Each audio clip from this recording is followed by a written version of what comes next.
escola do mundo, onde eu posso ensinar e aprender. A palavra da sabedoria é a nossa EBD. Deus é o nosso diretor, o Espírito Santo nosso professor. A Bíblia é a cartilha que ensina o caminho, a verdade e a vida. Deus é o nosso diretor. Essa semana saiu uma notícia nos jornais acerca de uma aliança feita entre Estados Unidos, Reino Unido e Austrália. Uma aliança que visa se opor à China e é um compromisso que envolve, dentre outras coisas, a disponibilização para a Austrália de um submarino nuclear. A gente vê também diariamente no noticiário alianças que são feitas no âmbito da política, partidos se unindo a outro em prol de uma ideia, de um conceito ou de um interesse. Mas a gente vê que também a Bíblia fala de uma aliança. Uma aliança, não uma aliança política, humana, mas uma aliança superior. E o título da lição de hoje, a lição número 12, nós já caminhamos para o final dessa revista, é Jeremias e a Nova Aliança. O que seria essa nova aliança que Jeremias traz? E é lógico, quando eu falo de uma nova aliança, eu estou pressupondo que exista uma aliança antiga. O que seria essa aliança antiga? O que é essa nova aliança a que Jeremias se refere? Para a gente começar, vamos estar vendo o texto básico da lição que está no livro de Jeremias, capítulo 31, a partir do versículo 31. E diz o seguinte: Eis aí vem dias, diz o Senhor, em que firmarei nova aliança com a casa de Israel e com a casa de Judá. Não conforme a aliança que fiz com seus pais no dia em que os tomei pela mão para os tirar da terra do Egito, porquanto eles anularam a minha aliança. Não obstante, eu os haver desposado, diz o Senhor. E aí continua o texto. Porque esta é a aliança que firmarei com a casa de Israel. Depois daqueles dias, diz o Senhor, na mente lhes imprimirei as minhas leis, também no coração, aliás, lhes escreverei, eu serei o seu Deus, e eles serão o meu povo. Não ensinará jamais cada um ao seu próximo, nem cada um ao seu irmão, dizendo, conhece ao Senhor, porque todos me conhecerão, desde o menor até o maior deles, diz o Senhor, pois perdoarei as suas iniquidades e dos seus pecados jamais me lembrarei. O que nós pretendemos, então, com a lição de hoje? Esses são os objetivos. Primeiro, compreender as características da nova aliança. O que significa essa nova aliança? O que Jeremias está querendo dizer quando ele fala de uma nova aliança? Também, ao estudar, a gente se sente parte desta nova aliança. E, lógico, procurar viver de acordo com a aliança. Quando eu falo de aliança, eu estou falando, obviamente, de um compromisso. É um compromisso que é firmado entre duas partes, onde você tem estabelecidas direitos e, sobretudo, obrigações que essas partes têm umas para com as outras. Essa ideia não foge também do conceito bíblico de aliança.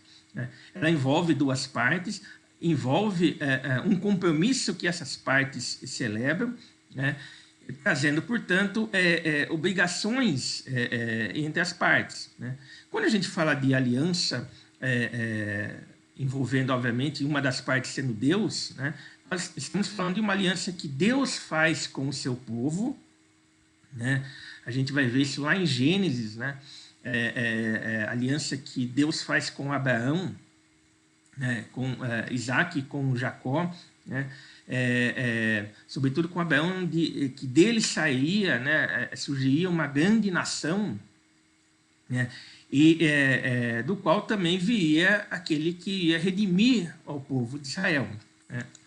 E Jeremias, portanto, alude a essa aliança antiga que foi feita com o povo de Israel, aquela aliança que Deus faz com não só com Abraão, Isaac e Jacó, mas sobretudo com o povo lá no Monte Sinai, né? Quando Deus entrega todas as leis e os mandamentos, né? Para que o povo obedeça, para que o povo cumpra essa aliança, né?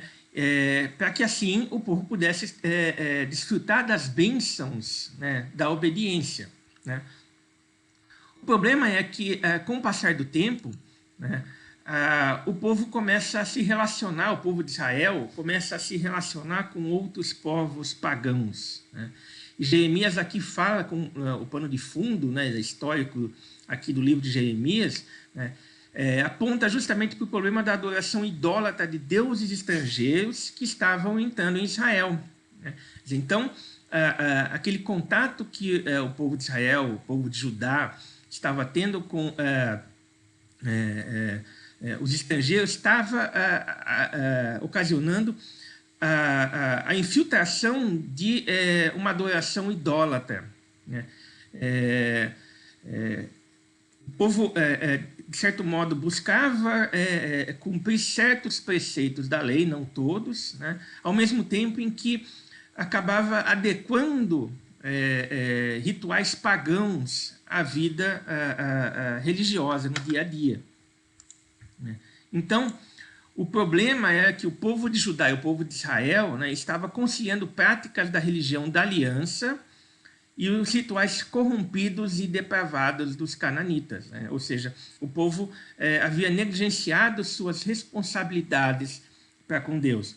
E a gente pode ver isso bem claro lá em Jeremias 2, capítulo 2, versículos 5 e 8, quando Jeremias fala assim: diz o Senhor, que injustiça acharam vossos pais em mim, para de mim se afastarem, indo após a nulidade dos ídolos e se tornando nulos em si mesmos, né? Ou seja, Deus está falando, olha, qual que foi o problema que o povo encontrou para que ele fosse atrás de ídolos, né? E a expressão aqui é nulidade dos ídolos, né? E tornando-se nulos em si mesmos, né? Porque é isso que o ídolo faz. O ídolo, quando a adoração a ídolos faz com que nós nos tornemos iguais aos ídolos aos quais nós adoramos, né? E lá no versículo 8 diz: os sacerdotes não disseram, onde está o Senhor? E os que tratavam da lei não me conheceram. Os pastores prevaricaram contra mim, os profetas profetizaram por Baal e andaram atrás de coisas de nenhum proveito. Então havia ali uma mistura, né, um sincretismo religioso, né? Como Jeremias fala, né, há um julgamento, vai haver um julgamento pelo desprezo do povo em relação à aliança feita no Sinai, né? E aí, lá no capítulo 2 ainda, no versículo 3, diz: porque dois males cometeu o meu povo. A mim me deixaram um manancial de águas vivas e cavaram cisternas rotas que não retêm as águas. Quer dizer, o povo havia, portanto, trocado, né, o Deus que era o manancial de águas vivas simplesmente por algo nulo, né? Como o versículo fala, né? Cisternas rotas que não retêm água, né? Cavavam buscavam viver uma vida que não retinha nenhuma bênção, né? Embora Jeremias tenha apontado esse problema, a mensagem de Jeremias ela traz, obviamente, uma mensagem de esperança, né? Talvez esse seja o grande ponto, né, de toda a mensagem de Jeremias. Ele aponta o erro, ele aponta o problema, ele indica que vai haver julgamento pelo pecado, mas ele fala, olha, embora o povo tenha deixado o manancial de águas vivas, há uma mensagem de esperança, né? Essa é uma característica essencial do Evangelho. O Evangelho é uma mensagem de esperança, né? Ela traz uma mensagem de transformação, né? Então, uma promessa de uma nova aliança feita no Espírito e não sob a letra, né? Então, essa nova aliança, né, ela seria muito mais profunda do que simplesmente um mero ritual externo, um mero ritual religioso, né?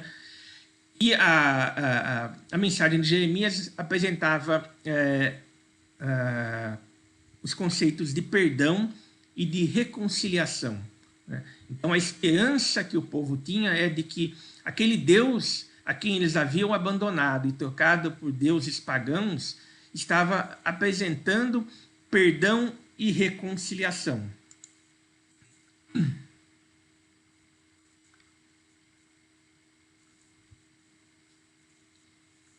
Bom, primeiro a gente tem que entender qual que é a ideia dessa nova aliança, né? O que Jeremias está querendo dizer com essa ideia de nova aliança. E é interessante assim, embora ele fale de nova aliança, né, Jeremias prevê que é uma nova aliança que seria a mesma, mas renovada. Mas como assim tem uma nova aliança, mas que é a mesma e que ela é renovada, né? A gente vê lá no Jeremias 31, dizendo o seguinte, né? Naquele tempo diz o Senhor, serei o Deus de todas as tribos de Israel, e elas serão o meu povo. Assim diz o Senhor, o povo que se livrou da espada logrou graça no deserto. Eu irei e serei e darei descanso para Israel. Então, a gente vê que, embora o povo houvesse abandonado a Deus, né, embora o povo houvesse trazido práticas pagãs, né, para a religião da aliança, Deus continuava comprometido com a aliança, né?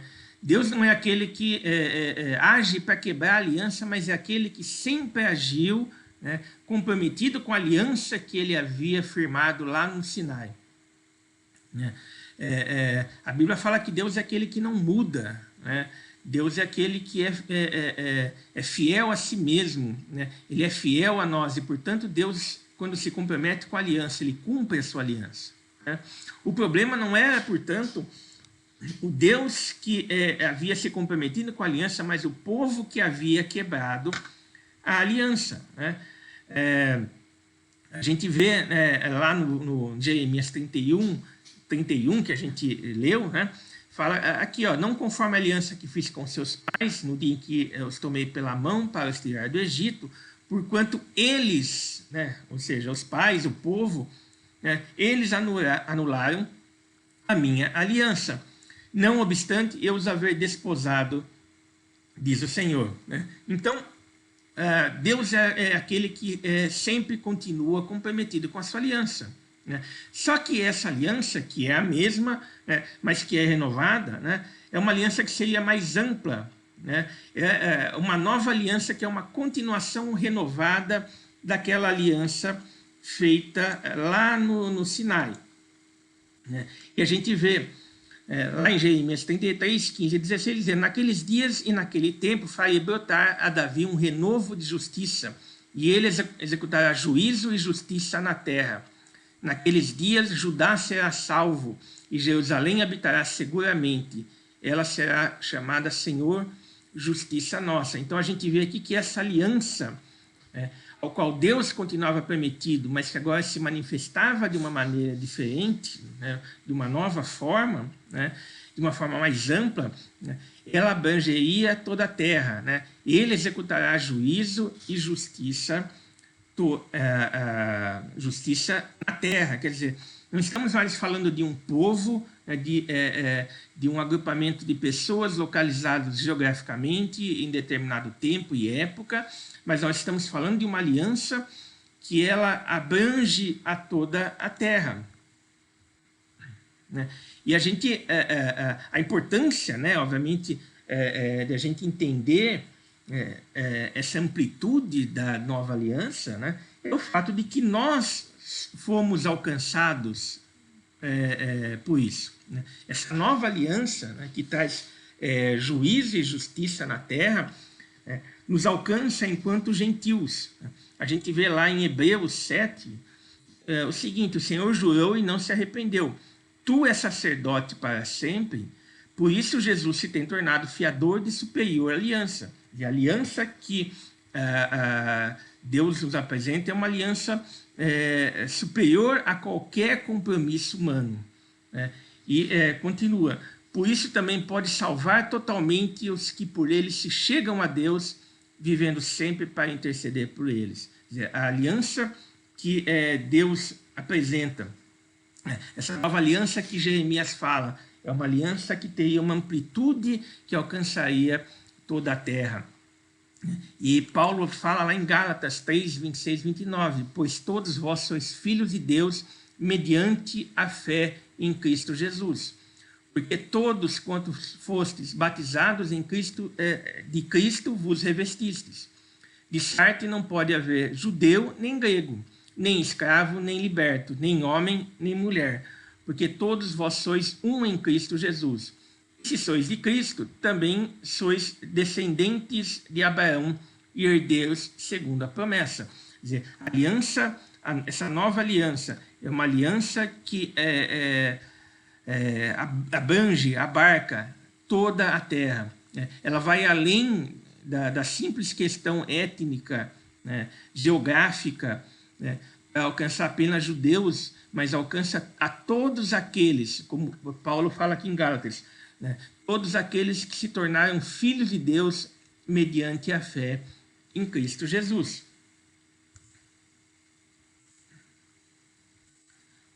Tem um ponto importante, dessa nova aliança, é uma nova aliança, mas que traz a mesma lei, só que agora gravada no coração. Ou seja, segundo Jeremias, os corações vão ser transformados e obedecer à lei será possível. Não será nenhuma obrigação ou peso. Quer dizer, o grande problema é que o povo de Israel não conseguia cumprir a lei por si só. A lei era perfeita, mas o povo, os indivíduos eram imperfeitos. E o pecado no coração impedia com que acabava impedindo eles de obedecerem de forma plena a lei. Agora, a nova aliança, ela traz essa mesma lei, só que agora uma lei gravada no coração. E por que isso?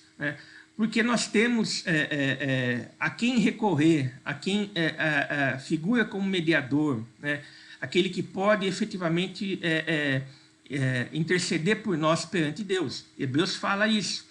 Por isso mesmo convinha que em todas as coisas se tornasse semelhante aos irmãos, para ser misericordioso e fiel sumo sacerdote nas coisas referentes a Deus e para fazer propiciação pelos pecados do povo.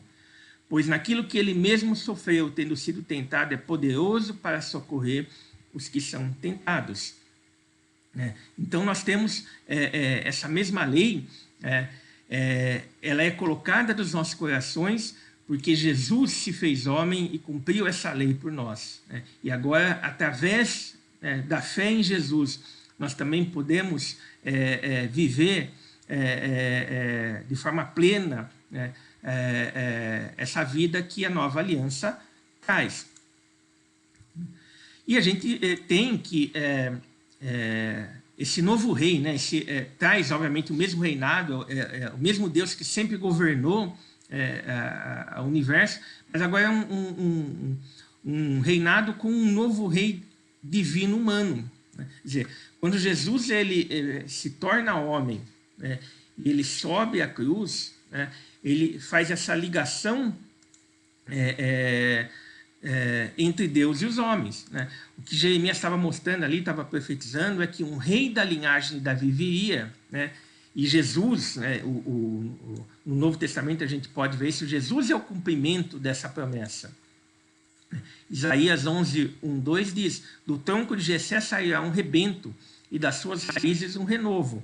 Repousará sobre ele o Espírito do Senhor, o Espírito de sabedoria e de entendimento, o Espírito de conselho e de fortaleza, o Espírito de conhecimento e de temor do Senhor. Quer dizer, nós vemos aqui uma profecia a respeito de Jesus. E lá no Novo Testamento nós vemos 1 Timóteo 1, 15 e 17. Fiel é a palavra e digna de toda aceitação, que Cristo Jesus veio ao mundo para salvar os pecadores, dos quais eu sou o principal. Quer dizer, aquele rebento lá do tronco de Jessé que Isaías fala, né? Aquele renovo que ia brotar, lá da casa de Davi, que Jeremias fala, né?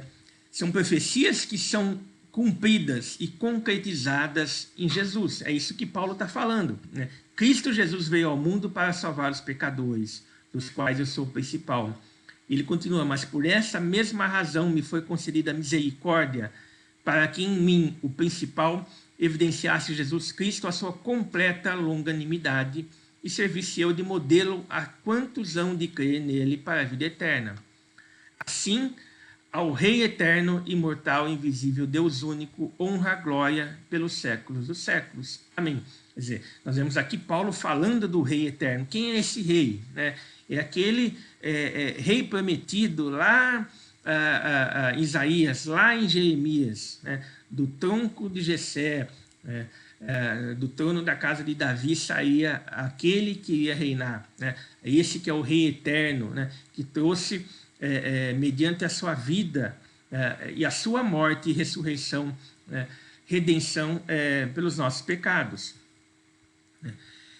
E Apocalipse 5,5 diz: todavia um dos anciãos me disse, não chores, eis que o leão da tribo de Judá, a raiz de Davi, venceu para abrir o livro e os seus 7 selos. Né? Aqui, novamente, a expressão da concretização das profecias do Antigo Testamento na pessoa de Jesus. Né? Ele é o rei, ele é aquele que traz o reino de Deus na terra, o poder de Deus é aquele que traz salvação através da sua morte e ressurreição.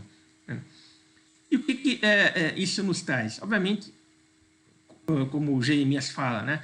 O conhecimento de Deus no nosso coração, perdão e reconciliação. Né? Então, diferentemente daquela aliança do Antigo Testamento, essa nova aliança ela não seria quebrada. Né?